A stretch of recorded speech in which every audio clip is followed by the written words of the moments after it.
এই গোড়ালির এই পিছনের অংশে হয়ে থাকে।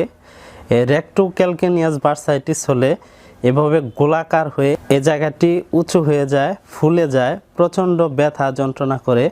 হাঁটা চলাফেরা করার সময় এই জায়গায় একটা টান ফিল হয়, প্রচণ্ড ব্যথা হয়।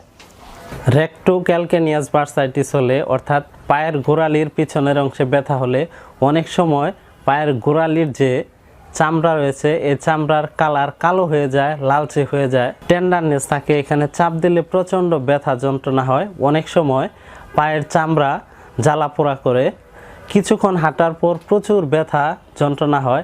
রেক্টো ক্যালকেনিয়াস বার্সাইটিস যদি একটু সিভিয়ার হয় তাহলে হাঁটা চলাফেরা সম্পূর্ণরূপে বন্ধ হয়ে যায়। এছাড়া আমাদের যে কাপ মাসেল রয়েছে, হাঁটুর নিচে যে শক্ত থোড়ের মতো মাসেল, এই মাসেলটা শক্ত হয়ে যায়। টেন্ডো একিয়ালিস টেন্ডন টাইটনেস হয়ে যায়, টাইট হয়ে যায়, মাসেল